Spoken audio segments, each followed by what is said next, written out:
Bom dia a todos, queridas irmãs, queridos irmãos, que as bênçãos de Jesus nos envolvam. Vamos falar um pouco nessa manhã sobre este tema tão importante, obsessão terapêutica e prevenção com Jesus. Esse é o enfoque que daremos nesse momento a esse assunto. Como todos sabem, é um assunto muito vasto. É um assunto que dá margem a uma conversa de muitas horas. E difícil é sintetizar em pouco tempo, mas vamos fazer o possível, trazendo, sobretudo, um enfoque a respeito da obsessão e a desobsessão consequente nas criaturas de maneira geral. Allan Kardec, em O Livro dos Médiuns, ele vai enfocar a obsessão nos médiuns, no exercício da mediunidade. Mas ali, nessa obra que está sendo comemorada por todos nós espíritas, no Brasil e no exterior, pelos seus 150 anos de lançamento, nessa obra, Allan Kardec já dá uma abertura para que nós tenhamos um entendimento maior acerca da obsessão, dos prejuízos que acarreta. Foi em A Gênese, no capítulo 14, que Allan Kardec vai dar, então, um aprofundamento maior, trazendo detalhes a respeito deste imenso problema. No Livro dos Médiuns, ele diz que a obsessão é um dos maiores escolhos, ou seja, dificuldades, riscos que o médium enfrenta na prática mediúnica. Mas na vida, de maneira geral, a obsessão, conforme nós vamos falar agora, é também uma verdadeira dificuldade, sofrimentos que ela acarreta, problemas e que sabemos que vêm do passado. Então, vamos falar um pouquinho agora a respeito desse texto que está em Marcos, no capítulo 5, no versículo 9. Essa passagem, quando Jesus pergunta ao Espírito, qual é o teu nome? E ele responde, Legião é o meu nome, porque somos muitos. Essa passagem se inicia no momento em que Jesus, indo para o outro lado do mar, com os seus discípulos, descendo da barca, ele vai entrar na província dos Gadarenos, ou Gerazenos, conforme a tradução. Mas ali havia um homem, um gadareno, que era dominado por um espírito imundo, como diz o texto, um espírito inferior. E este homem, quando o espírito o estava dominando, não haviam correntes, coisa alguma que conseguisse detê-lo, porque ele ficava possuído de uma força descomunal e arrebentava os grilhões, arrebentava as correntes. Mas ali estava aquele homem, e vendo Jesus, ele vai se aproximar. E Jesus, claro, já estava ciente, sabendo quem era aquela criatura e o sofrimento que apresentava. Mas ele se aproxima e Jesus vai fazer essa pergunta a respeito do nome dele. Qual é o teu nome? Legião é o meu nome, porque somos muitos. Quando ele dá essa resposta, ela é uma resposta que serve para nós todos hoje, porque nós entendemos que realmente os espíritos inferiores, os espíritos necessitados, os espíritos ainda que não despertaram para o sentido da vida, que ainda não entenderam o significado da evolução, das oportunidades que Deus oferece, estes espíritos são em número incalculável. E nós imaginamos que também já estivemos ali, também já estivemos em condições semelhantes. Mas aquele homem ali está, e o espírito que o dominava ia ser, naquele instante, vamos dizer assim, expulso por Jesus. Ele vai libertar a criatura, o obsidiado. Mas o espírito, através do homem, vai pedir que, havendo ali um grupo um amontoado de porcos, uma vara de porcos, ele vai pedir que permitisse que eles entrassem nos porcos. Eu avalio que não deveria ter sido dessa maneira. Imagino que os porcos tiveram a impressão ou a percepção de uma coisa que estava muito aquém da sua compreensão, impossível que eles pudessem entender o que era aquilo, e assustados caíram na água. Então, o homem fica livre. O homem está libertado por Jesus da obsessão. Ficou liberto. Mas ele quis seguir Jesus.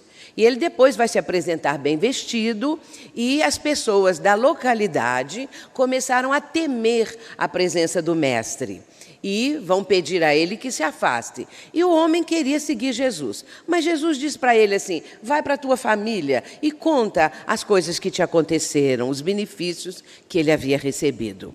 Essa passagem é para a nossa reflexão, porque nós estamos tratando exatamente dessa questão, da predominância de espíritos inferiores na vida das criaturas, nas nossas vidas. Muitas vezes somos assediados por espíritos malfazejos, temos influências desses espíritos, e isso acontece devido à nossa própria imperfeição. Não temos ainda uma condição espiritual que nos isente da aproximação dessas entidades perturbadoras. Em seguida, vejamos o que Manuel Filomeno de Miranda vai apresentar para nós. Ele vai falar acerca do problema de emergência, que é a obsessão.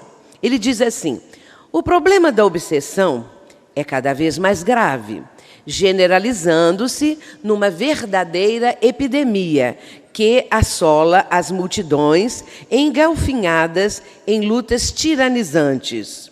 Em sequência, ele acrescenta, empenhar-se para minimizar-lhe os efeitos danosos, socorrendo as criaturas, é tarefa de todos nós, por ser um problema de urgência, para o qual estão convidados especialmente os que se filiam às hostes do Espiritismo com Jesus, a tomarem conhecimento com as técnicas a respeito de tão grave enfermidade da alma.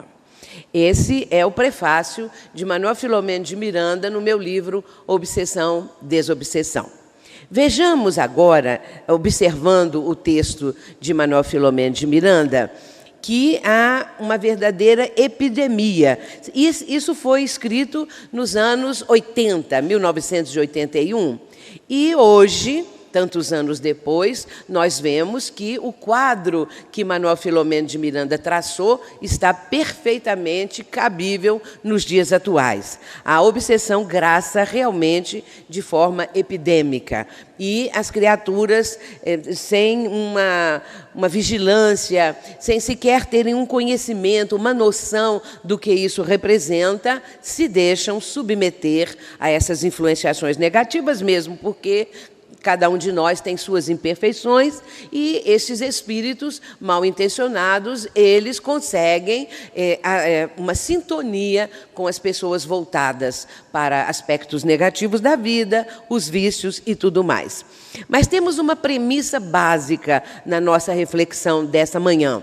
É o seguinte, a nossa mente, nós sabemos que nossa mente é como se fosse uma estação transmissora e receptora. Tanto emitimos pensamentos, ideias, vibrações, quanto captamos os pensamentos alheios, as vibrações. E é claro que esta sintonia, ela acontece de forma natural, e nós nem nos damos conta. Às vezes as pessoas gostariam até de saber qual é o meu pensamento e qual é o pensamento que eu estou captando, um pensamento alheio. Mas em O Livro dos Espíritos, Allan Kardec vai dizer que, quando uma coisa é assim imprecisa, é preciso que continue assim.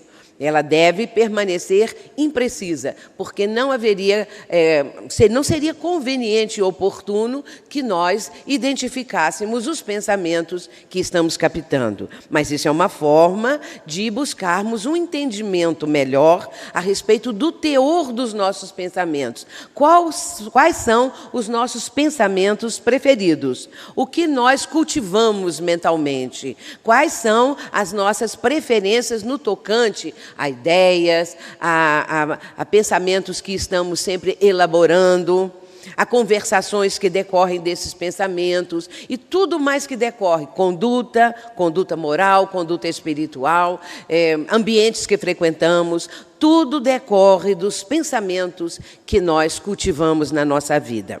É interessante que Emmanuel, ele fala no livro Roteiro, no capítulo 20, no qual ele vai abordar essa questão do pensamento, ele diz que nós estamos mergulhados num grande oceano de pensamentos. Imaginemos a população mundial, 6 bilhões de habitantes em números redondos, 6 bilhões de pessoas pensando.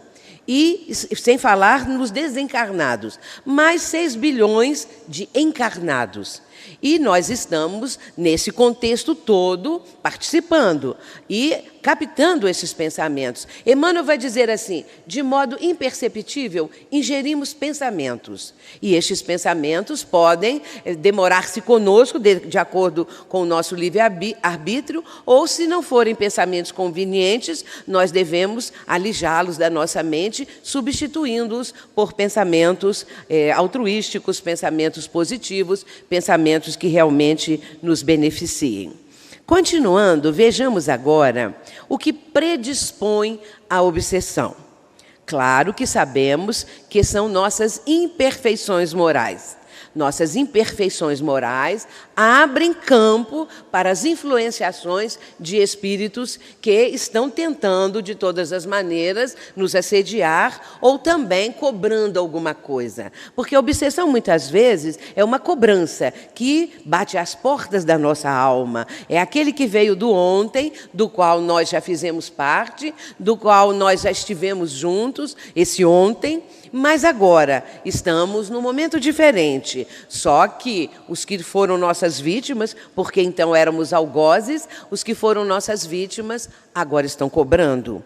Quando uma pessoa desencarna, quando há a morte, se esta pessoa cultivava raiva contra alguém, é claro que do lado de lá não vai ficar boazinha, ela vai continuar sendo uma pessoa ou um espírito com aquele mesmo sentimento de ódio, mágoa, ressentimento, ideia de vingança, seja o que for, e vai voltar-se contra aquele que é o alvo dessas suas reações a partir do que lhe aconteceu no passado. Portanto, a questão 459 de O Livro dos Espíritos, que é muito citada, a maioria conhece, quando Allan Kardec indaga se os espíritos influenciam a nossa vida. E os espíritos superiores, respondendo em O Livro dos Espíritos, vão dizer muito mais do que imaginais. E, frequentemente, são eles que vos dirigem, porque nós admitimos, porque nós aceitamos, porque nós não criamos barreiras, como nós vamos ver quais seriam essas barreiras impeditivas de pensamentos nocivos fazerem morada na nossa casa mental. É isso, então, que nós temos realmente que procurar. Mas, então, esse texto de Allan Kardec está em O Livro dos Médiuns, no item 252. E Manuel Filomeno de Miranda, que nós vamos citar várias vezes, ele vai dizer a respeito dos fatores predisponentes e preponderantes, que são os débitos morais a resgatar. E isso está no livro Nos Bastidores da Obsessão. Vejamos agora o que é esse fator de natureza preponderante e o de natureza predisponente. O fator preponderante é o próprio espírito, com o seu pretérito, com as suas imperfeições. Então, este é o fator que prepondera, que prevalece, segundo a própria expressão dessa palavra. E o predisponente são as circunstâncias da vida. É a perda, ou são as perdas que a criatura possa ter sofrido ou se sentindo prejudicada. Sofrimentos, decepções, traições, revoltas, vícios. Então, as circunstâncias da vida da criatura e tudo aquilo que ela vai engendrando no seu próprio contexto de vida e mais aquilo outro que ela traz do passado, aquelas outras coisas, todas essas coisas presentes no momento atual vão representar o fator predisponente. Na verdade, são nossas imperfeições. Se fôssemos perfeitos, isso não aconteceria. E no Evangelho segundo o Espiritismo, no capítulo 28, item 81, Kardec vai colocar a obsessão é sempre resultado de uma imperfeição moral que dá acesso a um espírito mau. O espírito vai conseguir essa brecha, esse plug, que é uma tomada para uma sintonia mental, através da nossa imperfeição. Outro trecho aqui é do próprio Allan Kardec, quando ele define a obsessão. Eu uso o texto que está em A Gênese, no capítulo 14, o item 45. A obsessão é a ação persistente que um espírito mau exerce sobre um indivíduo. E é o resumo de tudo que nós acabamos de falar. Pode ir desde a simples influência moral, sem perceptíveis sinais exteriores, até a perturbação completa do organismo e das faculdades mentais. Dependendo da gravidade do caso, pode chegar nesse ponto aí. Perturbação completa do organismo e das faculdades mentais. Vejamos em seguida, a Joana de Ângeles vai também confirmar e desenvolver o pensamento de Kardec da seguinte forma: a obsessão é cruel processo de restauração do equilíbrio daqueles que se não permitem progredir mediante as excelentes oportunidades do amor, tombando nas redes constritoras do ódio, do ressentimento, da necessidade de cobrança e da paixão asselvajada. Dias Gloriosos, um livro imperdível também de Joana de Ângeles. Muito bem. O caso poderia, a questão de um processo obsessivo, de um assédio mais ou menos intenso, de um espírito malfazejo, poderia ser resolvido e acontecer a libertação daquela que hoje é a vítima, se o amor prevalecesse. Infelizmente, nós, de forma geral, ainda estamos muito presos a essas questões do passado, nosso atavismo, nossos condicionamentos. E agora é difícil mudar totalmente esses condicionamentos que preponderam na nossa vida, prevalecem. Nós já estamos condicionados a determinadas reações. Modificar isso seria, então, substituir esses condicionamentos por outros que seriam os opostos, os contrários a estes que prevalecem na nossa vida. Então, a importância do amor nós vamos ver no sentido geral dessa nossa apresentação. Os tipos de obsessão, segundo Allan Kardec, nós vamos colocar aqui logo os 3 tipos que Allan Kardec menciona: obsessão simples, fascinação e subjugação. Como eu disse no início, em O Livro dos Médiuns, Allan Kardec aborda a obsessão no trabalho dos médiuns, no exercício da tarefa mediúnica, alertando, porque quanto mais nós conhecemos acerca da obsessão, mais nós poderemos fazer a profilaxia, a prevenção, nós estaremos mais em condições de identificar o momento em que estamos sendo assediados. É claro que não é fácil, não, porque existem assédios tão sutis, existem aproximações de espíritos feitos com tais sutilezas que, de repente, a pessoa não consegue identificar. A obsessão simples é aquela em que, no caso ali, o médium, e como está em O Livro dos Médiuns, o médium pode até sentir, perceber que há um espírito malfazejo, perturbando o seu trabalho.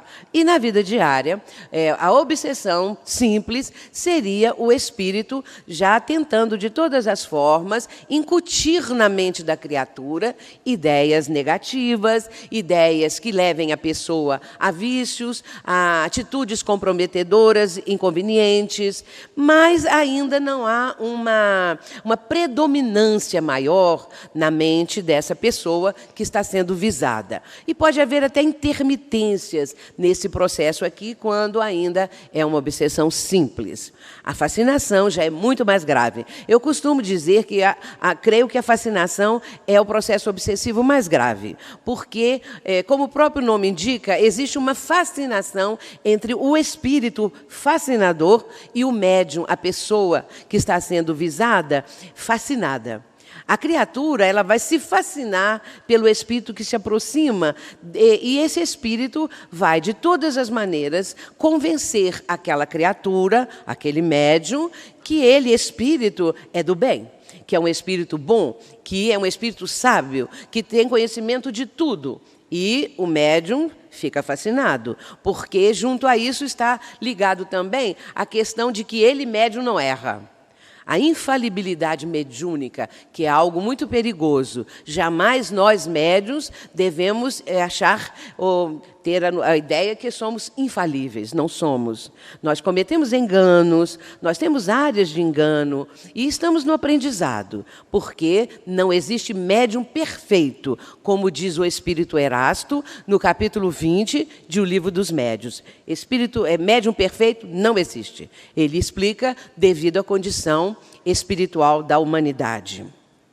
Portanto, o espírito fascinador, ele pode incutir na mente do médium que ele tem certas habilidades, certas condições espirituais especialíssimas, raríssimas, e pode levá-lo a escrever obras, pode levá-lo a fazer palestras, a inventar coisas que são antidoutrinárias, tentando trazê-las para o meio espírita, né, para o nosso movimento, para as casas espíritas. Portanto, esse cuidado é muito importante. E sempre temos a ideia de que nós somos imperfeitos, mas estamos no bom caminho, é claro. Também não vamos achar que nós somos míseros insetos, porque hoje nós já estamos melhorzinho.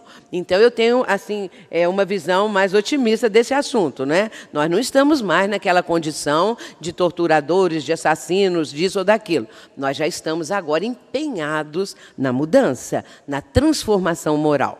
Muito bem, e a subjugação já seria o processo mais grave, quando o espírito domina a mente do médium, de tal forma que vai, inclusive, fazê-lo dizer coisas completamente destituídas de bom senso, coisas que ele, enquanto pronuncia, sabe que essas coisas estão completamente fora de propósito, ou a ter atitudes também totalmente contrárias aos seus próprios princípios.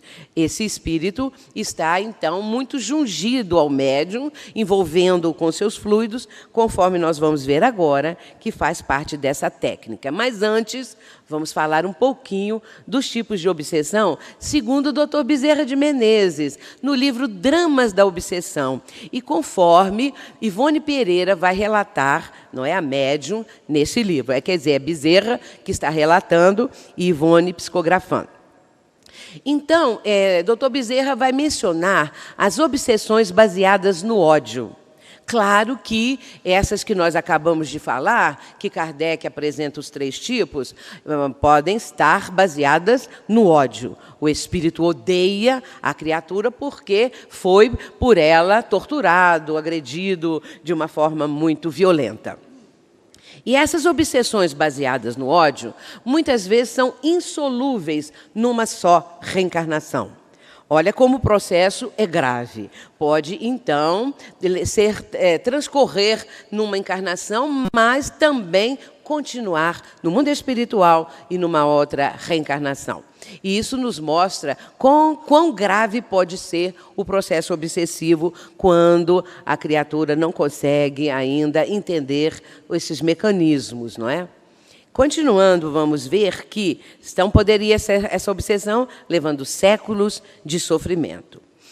E o que também é muito importante é que esses espíritos podem reencarnar como parentes próximos daquela pessoa que vai ser a vítima, o alvo da perseguição.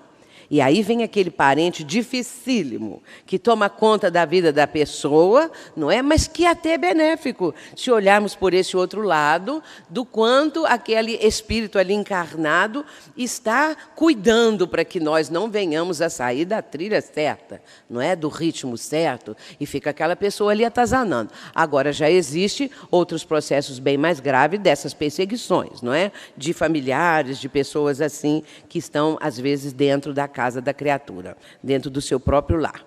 Mas Dr. Bezerra, ele comenta as paradoxais obsessões por amor, entre aspas, em nome do amor. Quantos espíritos vêm na reunião mediúnica e que estão perseguindo uma pessoa encarnada porque essa pessoa fez parte de um triângulo amoroso no passado? E aí vem o espírito contando, eu não largo essa criatura. Ela é minha ou ele é meu. Pode ser um espírito feminino, pode ser um espírito masculino, dizendo, fulano é meu, e eu tenho que tomar conta dele, eu não deixo ele não foi feliz comigo, não vai ser feliz com ninguém, ele me traiu, ou ela me traiu, e vai num crescendo, à medida que o espírito vai relatando o seu sofrimento, o motivo pelo qual está perseguindo, vai dizer, então, que é por amor. Mas nós sabemos que o amor não tem essa conotação, não é? Isso aqui é a ideia de posse, é a paixão aselvajada, como diz Joana de Ângeles. Então, realmente, não é o amor. Aí vem essa frase muito conhecida também, de Manuel Filomeno de Miranda, o ódio é o amor que enlouqueceu. Isso está no livro, Nos Bastidores da Obsessão. Então, esse dito amor, não é? Porque o amor tem outra conotação, o amor é outra coisa, completamente diferente. É o sentimento por excelência. E aí me lembrei agora, e vou até dizer, porque já que eu me lembrei, deve ser para eu dizer, quando está lá em O Evangelho segundo o Espiritismo, quando Lázaro, o Espírito Lázaro, de maneira maravilhosa, vai falar sobre o amor no capítulo 11 de O Evangelho segundo o Espiritismo. Quando Jesus pronunciou a divina palavra amor, os povos sobressaltaram-se e os mártires, ébrios de esperança, desceram ao circo. O Espiritismo vem a seu turno pronunciar a segunda letra do alfabeto divino, reencarnação, que levanta a lápide dos túmulos vazios. É só até aí que eu sei. Então, mas já deu uma ideia para que vocês possam observar lá em O Evangelho segundo o Espiritismo, aliás, as mensagens de Lázaro, que são imperdíveis, são maravilhosas. E essa tem o título de A Lei de Amor. A lei de amor que Jesus trouxe, não é? A segunda revelação. Portanto, agora, continuando, vamos ver como o processo obsessivo acontece. O processo é telepático. É mente a mente do espírito que está com o propósito da perseguição.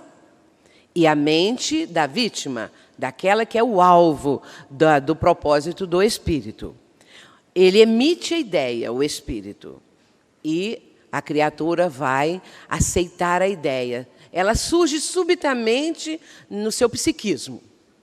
Se for uma ideia muito assim contrária a tudo aquilo que a pessoa cultiva na sua vida comum, é claro que ela pode até se impressionar com esse pensamento, pode rejeitar, não sei por que eu estou pensando isso, que ideia que me apareceu, mas o espírito vai retornar ao mesmo pensamento, como nós vamos ver aqui, porque haverá então a sintonia. O espírito vai repetir a ideia. Vai enfeitá-la de outras formas, vai encobrir o seu propósito. E, então, a criatura pode, aos poucos, começar a achar que a ideia não é tão ruim assim.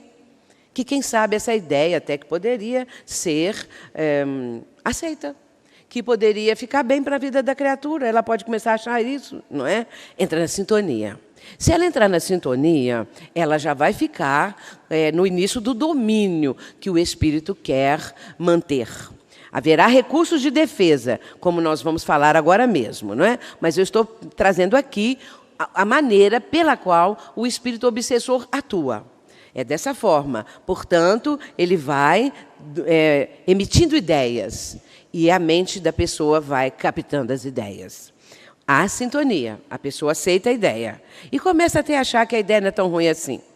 Há um envolvimento fluídico, isso é muito interessante, que é o envolvimento do perispírito, dos fluidos perispiríticos do espírito comunicante, que vai trazer esse envolvimento fluídico, e esse envolvimento fluídico ele acontece porque o encarnado também tem os fluidos perispiríticos que lhe são próprios, a sua aura, e, nesse caso, havendo a sintonia mental, as auras se aproximam, os fluidos perispiríticos se associam. E nós vamos ver em que vai dar isso. Há um processo hipnótico. Por que é hipnótico? Pela repetição da ideia. Quanto mais o espírito repete a ideia, mais a pessoa vai ficando convencida daquilo, mais ela vai achando que é viável, que, afinal de contas, está tudo certo, que aquelas ideias que estão surgindo na sua mente São ideias que ela pode até aceitar. Ela já começa a achar que são boas ideias.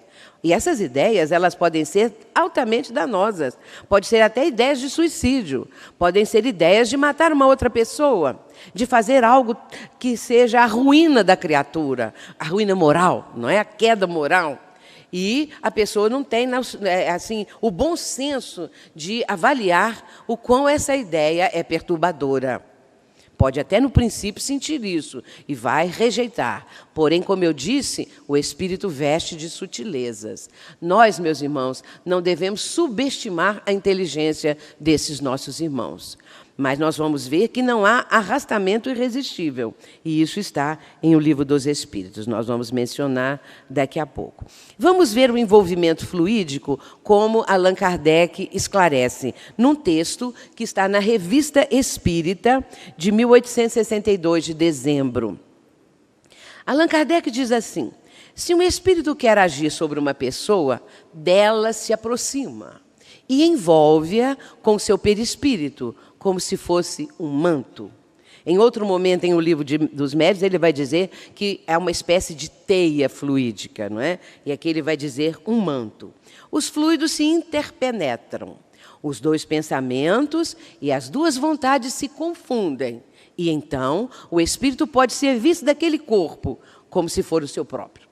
Não entrando dentro do corpo, mas subjugando a mente e dando comandos mentais, a pessoa vai obedecer, porque ela acha que a ideia é dela mesma. E ela vai fazer aquelas ações, atitudes, tomar atitudes, não é? Eu disse no início, com respeito ao médium, não é? O médium, no exercício mediúnico, ele tem uma outra percepção. Mas as criaturas, de maneira geral, não vão ter essa percepção que ali está um espírito. E, de repente, meus irmãos, nós ficamos pensando o seguinte, e se a pessoa não conhece o espiritismo? Se a pessoa nunca ouviu falar em espiritismo, mora do outro lado do mundo, não tem conhecimento de coisa alguma, ela está à mercê dos espíritos maldosos? Ela não tem nenhum tipo de defesa? Claro que tem, porque a divindade tem N recursos para atender os seus filhos, desde que a pessoa tenha uma religião, não importa qual. Mas se ela for sincera na sua religião, se ela tiver uma fé sólida, se ela orar, ela vai conseguir, por ela mesma, afastar as ideias intrusas, as ideias prejudiciais. Então, não há, como diz o Livro dos Espíritos, questão 872, não há arrastamento irresistível. Assim como nós podemos fechar os nossos ouvidos a uma pessoa encarnada que venha com sugestões para o mal, para os vícios, e nós não aceitamos, também podemos fechar a nossa mente, digamos assim, bloquear para que as ideias não ganhem campo, para que essas ideias não venham a se alastrar, a invadir o nosso psiquismo. Portanto, Allan Kardec, ele faz essa pergunta, que é a 872, e que os espíritos respondem, que não há arrastamento irresistível, que nós podemos resistir, mas a resistência é que é difícil, não é? A resistência, às vezes, custa muito. A pessoa acha que é fraca, que não tem condições de resistir a esses assédios, não é? Muito bem.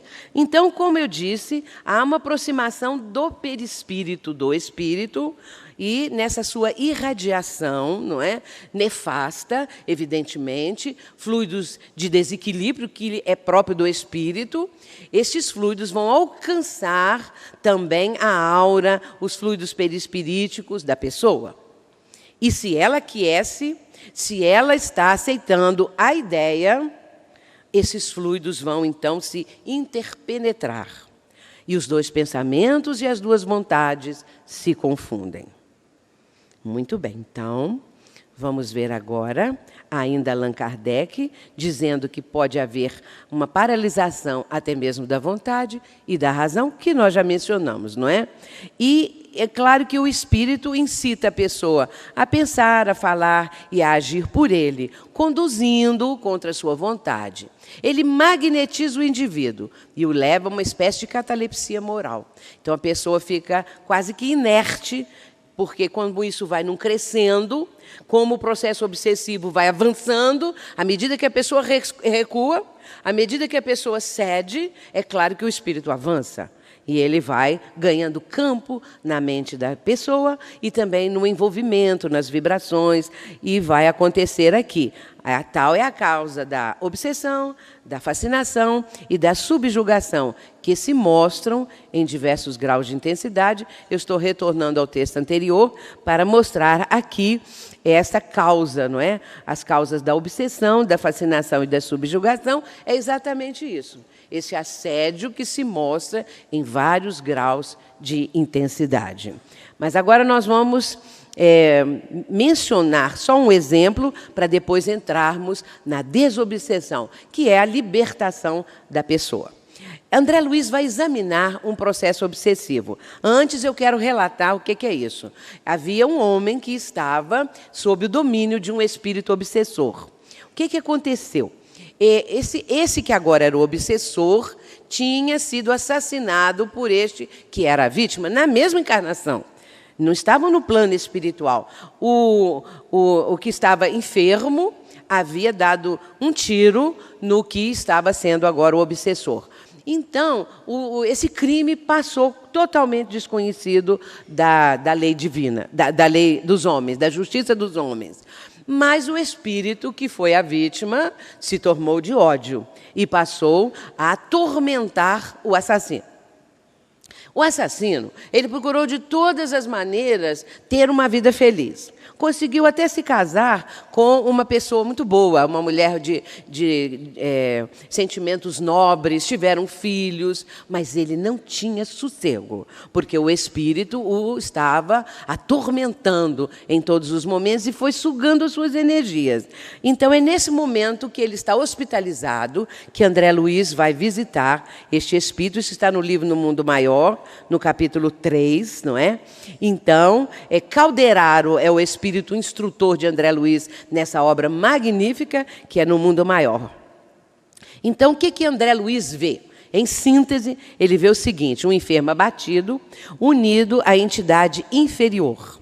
O enfermo não percebia a presença do obsessor, que tinha um aspecto muito sinistro, mas só do outro lado é que via. E eles pareciam visceralmente ligados, ou seja, envolvimento fluídico muito grande. Tal a quantidade de fios que mutuamente os entrelaçavam, desde o tórax à cabeça, como prisioneiros de uma rede fluídica. E ali Calderaro vai dizer: aqui nós estamos vendo dois enfermos, porque o desencarnado também era um enfermo. O que estava ali cheio de ódio, de ressentimento, buscando vingança, era um enfermo tanto quanto a vítima. E ele diz: odeiam-se reciprocamente, cultivam ideias de desespero, tormento e vingança. Portanto, esse era o quadro da criatura. Quero dizer, porém, que este obsessor, ele e também o que estava sendo no momento perseguido, não é? Esses dois tiveram um atendimento muito especial. Havia um espírito muito elevado chamado Cipriana. Cipriana era um espírito de luz. E Cipriana se interessava por essas duas criaturas. E ela vai, então, com toda a sua condição espiritual, tentar libertar essas duas criaturas desse processo mútuo, porque era um processo assim de uma simbiose, não é? E ela, então, vai tentar e realmente consegue. Após sucessivos atendimentos, ela consegue fazer o obsessor cair em si e entender o que foi que aconteceu e também o que foi, agora estava sendo a vítima, mas que era o assassino. Então, ambos vão se libertar e aí aquele que estava hospitalizado depois retorna à casa e vai começar com uma mudança total na sua vida.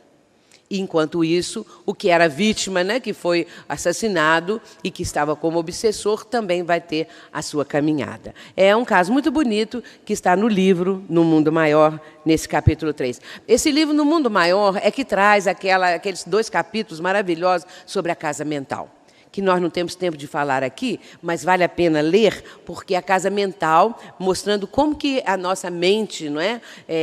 Ela opera, vamos dizer assim, não é? Como que se realizam os processos mentais, como isso tudo está muito bem delineado nas nossas mentes. Na nossa mente, na mente de cada um de nós. E agora nós vamos entrar na parte da desobsessão. Começando exatamente com essa passagem de Marcos, capítulo 9, versículo 29.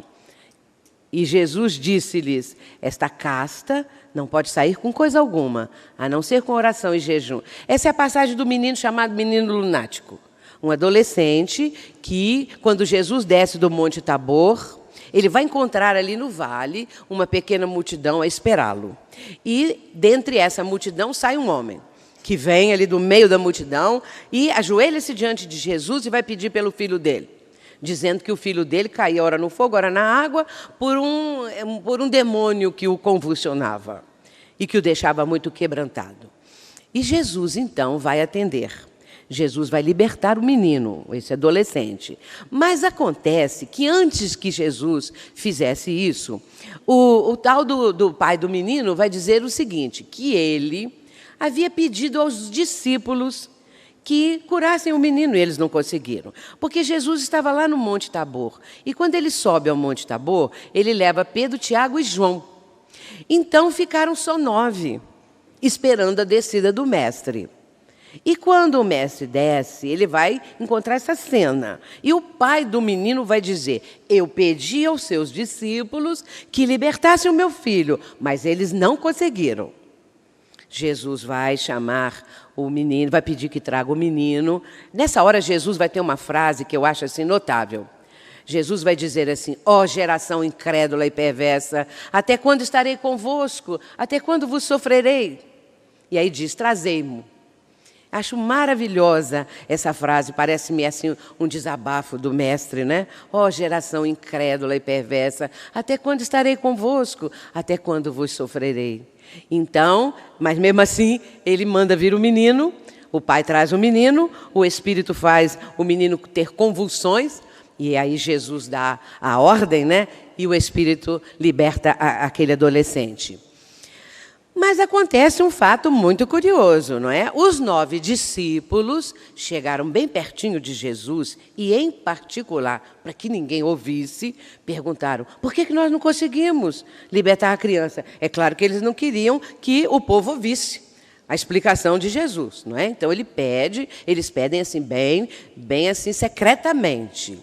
E Jesus vai dizer essa frase, porque esta casta de espírito só com oração e jejum. E aí chegamos nessa hora muito importante. Só oração, orar. A importância da prece, nós todos já estamos convictos. Ou então, alguns ainda podem estar meio assim hesitantes. Mas a oração, ela abre as veredas do mundo espiritual. E aí, se a oração é dita com a alma, não é? Nós vamos conseguir a sintonia com os benfeitores espirituais. Muito bem. E jejum. Mas não é jejum de ficar sem comer, não é? Não é jejum zero. Não é? Então, não é esse jejum. É o jejum das paixões. É o jejum moral. Que eles ainda não tinham a autoridade moral suficiente para conseguir que o Espírito obedecesse eles. Que o Espírito tivesse temor da autoridade moral deles ou de um deles. O que eles fizeram? Nem os 9 juntos não conseguiram. Portanto, Jesus vai dar essa lição fantástica. E serve para nós. Nós precisamos muito de ter isso em mente. Vigilância. O jejum é o jejum da vigilância também. Vigilância e prece, né? Vigiai e orai, disse Jesus. Mas eu também gosto muito de uma frase que está em Marcos 13, versículo 33. 13, 33. Quando Jesus diz assim, olhai, vigiai e orai. Ele manda olhar. Ele nos aconselha a olhar.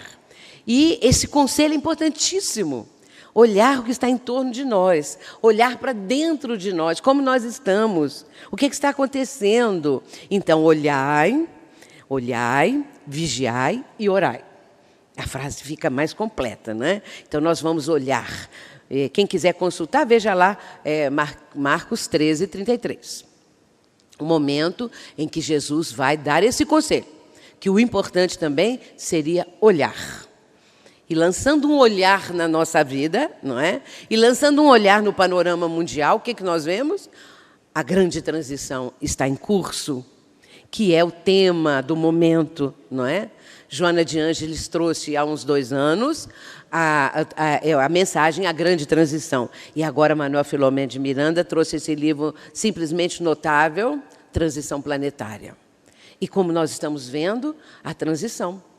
São os momentos atuais, não é? Que cada um de nós sabe bem o que nós estamos falando.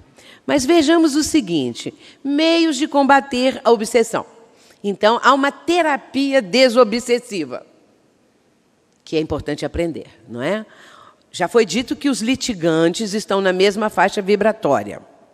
E eles estão comprometidos perante a própria consciência e diante da consciência cósmica. Não é assim um castigo divino. Não é Deus que está trazendo para aquelas criaturas que estão envolvidas no processo obsessivo um castigo. Porque agora vocês isso, aquilo, então vocês vão sofrer isso e aquilo.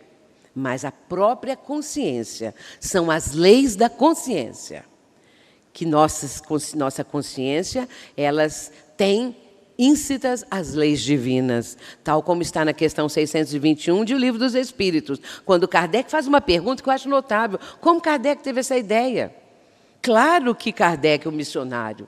Então, com sua riqueza de conteúdo, ele vai ter uma ideia notável, porque ele vai perguntar onde está escrita a lei divina. Como que ele poderia perguntar isso? E se não houvesse essa resposta na consciência? Aonde estaria escrita a lei divina? Mas a resposta é notável. Eu considero essa pergunta uma das mais importantes de toda a codificação. Onde está escrita a lei divina? E os Espíritos respondem, na consciência. A nossa consciência traz, íncita, a lei divina. Ela está em nós. Só que em estado latente, em germe, adormecida. Porque se formos olhar lá a nossa trajetória, como criaturas primitivas das cavernas, que viemos vindo nessa trajetória de espíritos imortais, a consciência vai despertando, não é?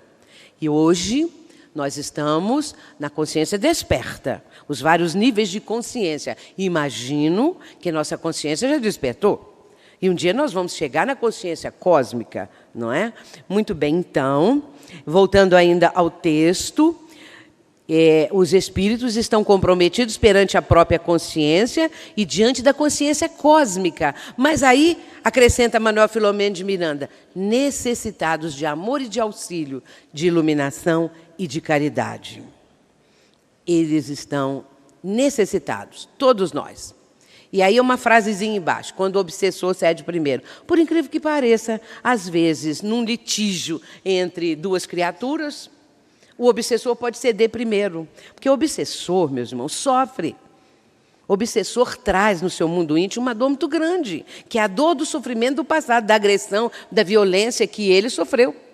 Um dia comunicou-se na nossa reunião um espírito com esse ódio, perseguindo uma outra criatura e dizendo o seguinte, eu vou levá-lo à loucura. Eu não quero matá-lo, eu quero levá-lo à loucura para ele sofrer todo santo dia. Para ele passar por um sofrimento, e a ruína também, e arruinar a família, e falou coisas horríveis contra a pessoa. E o doutrinador, que era um dos que ainda estava, porque às vezes a gente tem alguns doutrinadores, ou um doutrinador, ainda treinando, digamos assim, um esclarecedor, ou dialogador, como é chamado em alguns lugares. E ele vai, então, dizer para o espírito, perdoa. Diz para o espírito, perdoa, meu irmão, que às vezes é a última coisa que a gente deve dizer para o espírito comunicante. Por quê? Se nós não sabemos perdoar, nós já sabemos perdoar. Nós já sabemos exercer o perdão integral. Difícil, muito difícil. Como nós vamos dizer para um obsessor de sexo, perdoa, meu irmão? Sabe o que o obsessor falou? Queria ver se fosse você. Sabe o que ele fez? Ele matou minha família, estuprou minha filha, queimou minha casa, matou todos nós. Queria ver se fosse com você. O que o doutrinador respondeu? Meu irmão, não sei o que eu faria. Porque, às vezes, nós não suportamos uma palavra. Nós ficamos com raiva da pessoa, não é? Ah, porque fulano falou mal de mim. Então, no movimento espírita, não é? Aquelas coisas dos melindres, por qualquer coisa, a pessoa fica melindrada nas relações entre as pessoas, interpessoais, não é? Então, qualquer coisa, o presidente não gosta de mim, falou mal de mim, ou não me cumprimentou, vou embora dessa casa. Agora, vamos pedir por um espírito que passou por aquilo tudo, que perdoe. Perdoe, meu irmão. Não é o momento de dizer perdoe, não era a hora, não é? Então, o sofrimento do obsessor é muito grande. E, às vezes, ele pode até ceder primeiro. E existem casos assim. E Ivone Pereira aborda isso no seu livro Dramas da Obsessão, quando ela diz que existem pessoas que, embora o obsessor até desista do processo, a criatura continua se sentindo obsidiada. Olha que coisa interessante, porque a mente da pessoa ficou condicionada àquela influenciação. Isso pode acontecer. E a desobsessão? Vamos ver. Começando, é a autodesobsessão. Ninguém pode fazer pelo outro o que o outro não quer fazer. Assim acontece na vida todo dia, não é? Se uma pessoa vem para o atendimento fraterno e é uma pessoa que ali vai ser identificado que ela está obsidiada, a primeira coisa que ela precisa saber é a mudança, a transformação. Mas vai ser muito difícil. As pessoas acham muito difícil, e é difícil. Então, essa mudança é a autodesobsessão, porque é preciso que ela vá selecionar os seus pensamentos, começando por aí, a questão da mente, o controle mental. E depois, a partir desse controle, mudança daqueles condicionamentos mentais, vai fazer com que ela mude de ambiente que ela frequenta, que frequentava até então, que era um ambiente negativo, que prejudicava a pessoa. De companhias, precisa largar aquelas companhias. Não quer dizer que a pessoa vai virar santo e vai achar que aquelas criaturas são inferiores. Não. Até então ela gostava daquelas presenças. Só que agora ela começa a fazer uma mudança de curso. Ela começa a achar que tem outras coisas melhores, que agora eles estão lhe dando mais prazer, que estão preenchendo mais a sua vida. E, de repente, se ela quer mesmo essa transformação moral, ela vai selecionar ambientes. E como ela está selecionando ambientes e pessoas, ela seleciona também a conversação.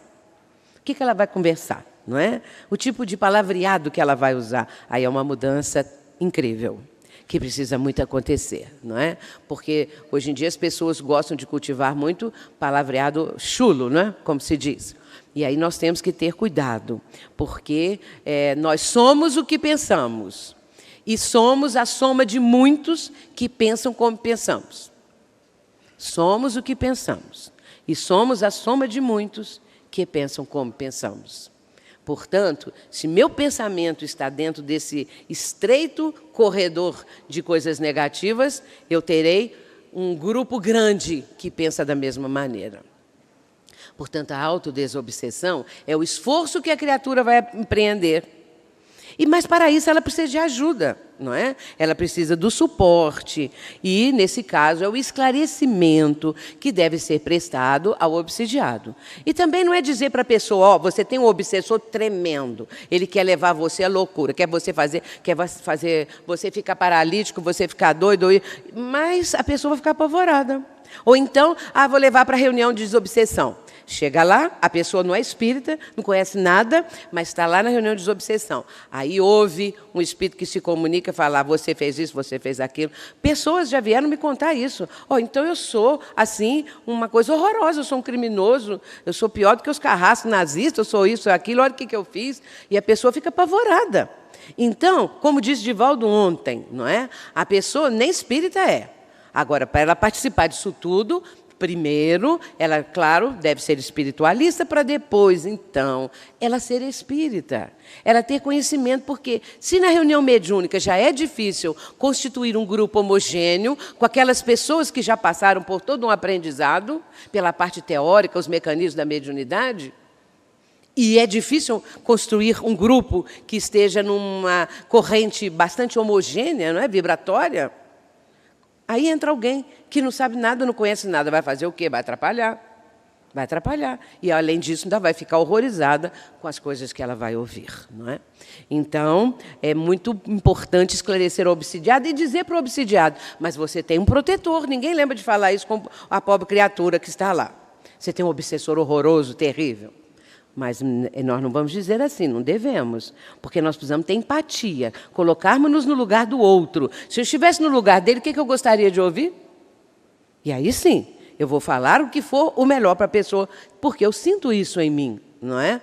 Então, vamos dizer, você tem um espírito protetor. Nós precisamos lembrar desse espírito bom que nos está amparando, defendendo, emitindo ideias boas para nós, tentando nos desviar de cursos errados, negativos. Lembrar disso. Continuando. Prece. A pessoa precisa orar. Porque às vezes a pessoa fala assim, fala comigo assim, ó, ora por mim que você é assim com os guias. Então, eles acham que eu sou bem assim com os guias. Então, você ora por mim, por meu nome. Não, você ora você. Eu oro por você, mas você ore. Porque a própria pessoa, é claro que ela sabe do sofrimento que ela está vivendo. Então, ela vai ser assim como um socorro que ela está pedindo, um grito da alma. É preciso que as pessoas sejam sempre lembradas da prece. Porque a prece é essa abertura maravilhosa que nós sabemos que nos oferece a oportunidade de sintonia com os planos superiores, não é? Mas não é uma prece decorada, Pai Nosso que está no céu santificado, feita com toda a rapidez. Aí quando acaba, assim seja. Não é bem assim.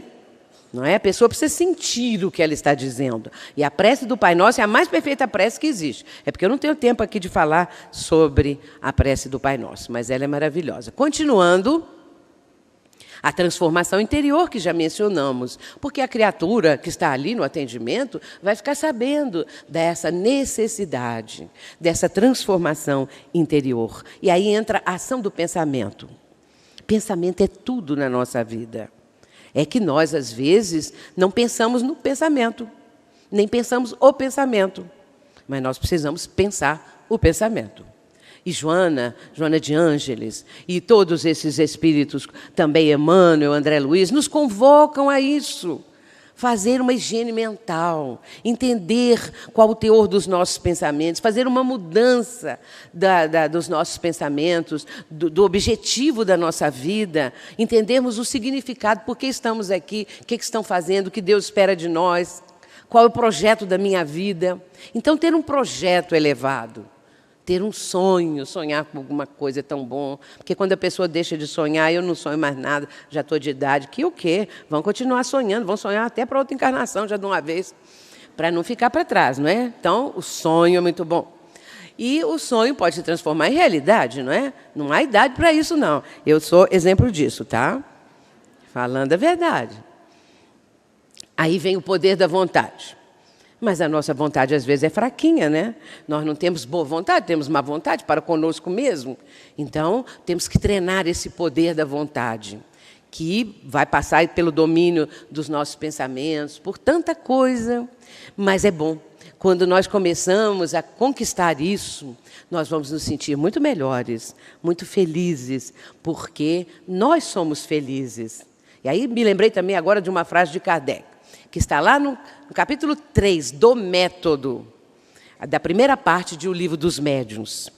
Kardec diz assim, o Espiritismo anda no ar, difunde-se pela força mesma das coisas, porque torna felizes aqueles que o professam. Nós somos felizes, eu posso estar chorando, mas eu sei que eu sou feliz interiormente, porque eu sei, porque eu conheço, porque eu tenho uma visão da vida. Então, eu sei que aquele sofrimento é passageiro. Eu sei que amanhã vai surgir um outro dia, não é? Então, lembra aí, vê, estão voltando as flores, aquela música que é tão bonita, não é? E essa manhã tão linda que está descortinando para nós, tudo isso faz parte da mudança. E aí, continuando, aí vem o poder da vontade, como nós mencionamos, a terapia da caridade. Isso é também fundamental. Tudo isso aqui é o processo da desobsessão. É difícil? E como diz Ivone Pereira, e quem disse que seria fácil? São palavras de Ivone. Quem disse que seria fácil? Mas o que é fácil na vida? Passar no vestibular é difícil. Conseguir uma entrevista para um emprego, às vezes, é muito difícil. Conseguir isso, conseguir aquilo, temos que lutar. Devemos ir em frente, não desanimar. Desanimar nunca, não é? Continuar sempre. E a terapia da caridade é sair de nós mesmos. Diz Joana assim, Joana de Ângeles, sai da tua cela pessoal e vá ao encontro daqueles que sofrem mais do que tu. Que nós temos que sair da nossa cela, porque às vezes a pessoa fica fechada dentro de si mesma, e é uma cela. Então ela está ali fechada e não abre essa cela para coisa nenhuma. Mas nós temos que olhar. E ela ainda diz assim, Joana, há fome de amor perto do teu leito de queixas. Florações Evangélicas é a obra. Então, no nosso leito de queixação, que nós estamos queixando, tem gente com fome de amor, precisando de solidariedade. E aí nós vamos exercer a terapia da caridade, que é uma das bandeiras da doutrina espírita. Fora da caridade não há salvação. Então, são esses recursos espíritas, não é? Que nós vamos mostrar para a pessoa, passar para aquela pessoa. E, se isso é conosco, nós já estamos entendendo o que é necessário fazer. E o atendimento ao obsessor é Eurípides Barçanufo que vai dizer o seguinte, como que ele fazia no momento em que dialogava com o obsessor comunicante. Procurava penetrar no âmago do vingador para despertá-lo para a felicidade que adiava por capricho, ignorância ou rebeldia. Ele já sabia, é Eurípides, claro, né? Lá em Sacramento, era assim que ele atendia. Então, ele estava ali com esse irmão que ele estava atendendo. Mas o tal do espírito comunicante, às vezes, relutava em acreditar nos meus sentimentos, diz Eurípides. Porque o espírito, às vezes, não acredita que alguém está ali e, gratuitamente, graciosamente, o está amando. Está querendo o melhor para ele, não acredita, não é? Então, ele buscava irradiar simpatia e compreensão pelo seu drama, conseguindo, por isso, sensibilizar um número expressivo de equivocados.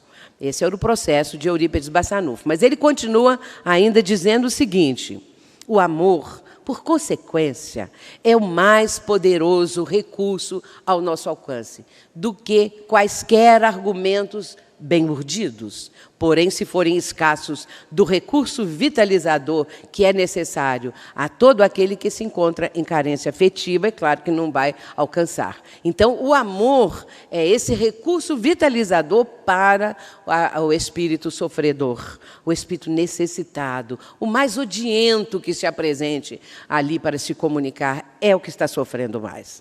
Quanto mais ele é endurecido, mais ele está sofrendo, mais ele está precisando de ajuda. Na nossa reunião mediúnica, nós temos uma médica psiquiatra que é médium. Imaginem vocês o que passa uma psiquiatra médium de desobsessão. Ela já está conosco na nossa casa espírita há quase 20 anos.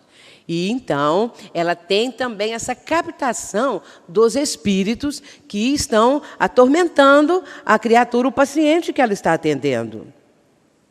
E, às vezes, ela leva algum nome ou pensa numa enfermaria de um hospital que ela está atendendo. Porque, às vezes, ela chega lá e fala comigo assim, Sueli, hoje a enfermaria virou um reboliço. Todos estão excitadíssimos, atacadíssimos. Então, isso de vez em quando acontece, ela conta, não é? E teve um lá que precisou ficar amarrado, porque ele saiu quebrando tudo, agredindo os enfermeiros e tiveram que amarrá-lo e dar dose violenta de remédio para contê-lo. O espírito desse tal comunicou-se na reunião, o espírito que o estava atormentando, porque ela disse assim, vamos pedir por ele porque eu senti a presença do obsessor. O obsessor se comunicou e disse o seguinte, que este que ele estava perseguindo havia sido um lenhador de uma das florestas na Europa. Citou lá o país, que eu não me lembro mais, se isso já tem algum tempo. E, então, ele era um lenhador. Isso foi ali pelo século XVIII ou XIX. E, então, esse tal homem, não é, ficava ali naquela floresta, derrubando árvores, era um lenhador. Só que ele, com o seu machado, matou 2 pessoas. E uma das pessoas era o tal que o estava atormentando agora. Portanto, esse espírito foi encaminhado, felizmente, numa única sessão. ele foi encaminhado e, no dia seguinte, a médica ligou para mim, bem de noitinha, e falou: Sueli, eu fui lá na enfermaria, você precisa de ver como que o homem está. É outra pessoa. E aí ela me deu os detalhes de como que ele estava, conversando normalmente, e depois foi desamarrado, sentou-se. Era uma pessoa até gentil, de repente, que eles nunca haviam visto ele daquela maneira. Então, a gente vê também a misericórdia divina. Ele mereceu também essa ajuda, não é? Porque existe um envolvimento muito grande no processo desobsessivo. Muitas coisas se somam para se alcançar um bom resultado. E muitas vezes ela leva pedidos, não é, que vão ajudar nas enfermarias, ajudando pessoas, às vezes, também, que admitem, porque ela pergunta, em certos casos, não é, se a pessoa gostaria de uma prece, de alguma ajuda espiritual, e ela tem esse critério também ético. E os perseguidores são, invariavelmente, voltando ao texto anterior, espíritos em grande carência, porque foram vítimas de enleio e traições relacionados com seus sentimentos de nobreza e de sinceridade. Isso está no livro de Manuel Filomeno de Miranda, Tormentos da Obsessão. Então, os recursos espíritas nós já falamos, vamos só citar: atendimento fraterno, autodesobsessão, a fluidoterapia. É preciso que a pessoa vá fazer um tratamento através dos passes, para ajudá-la a livrar-se daqueles fluidos negativos que a estão envolvendo. O esclarecimento à família, quando a família admite, e a reunião de desobsessão, que é para atender o obsessor, porque o obsidiado é atendido no dia a dia da casa espírita. Ele vai ser convidado ao estudo, a participar primeiramente de reuniões de reuniões públicas, não é? Onde ele vai ouvir os temas doutrinários e também, se ele quiser algum tipo de trabalho, a terapia da caridade. Nós já estamos encaminhando para o nosso encerramento, e ainda esse trecho aqui de Emmanuel, tratamento de obsessões. Vejamos como Emmanuel menciona: entidades espirituais ignorantes e infortunadas adquirem nova luz e roteiro novo nas casas de amor que o espiritismo cristão institui, vencendo os preconceitos e percalços de vulto. O tratamento de obsessões, portanto, não é um trabalho excêntrico em nossos círculos de fé renovadora. Constitui simplesmente a continuidade do esforço de salvação aos transviados de todos os matizes, começado nas luminosas mãos de Jesus, do livro Pão Nosso. Então, o trabalho de desobsessão começou nas mãos do Cristo. E a doutrina espírita está atendendo exatamente a mediunidade com Jesus, que é o foco, que é a nossa diretriz, que é a nossa base. É esse o nosso enfoque no trabalho da desobsessão, em qualquer trabalho na área da mediunidade. É, portanto, a mediunidade com Jesus, porque nós estamos atendendo a humanidade. Às vezes a pessoa pode achar assim: ah, mas eu sou um médium tão insignificante, eu não faço nada. Faz muito, porque todos nós, médiuns, ou não médiuns ostensivos, mas médiuns de intuição, de captação de ideias, não é? Nós estamos sendo convocados pelo Cristo para atendermos às necessidades humanas, aos sofrimentos humanos. Portanto, meus irmãos, vamos viver esse grande desafio. Muita paz, muito obrigada. Que Jesus nos abençoe.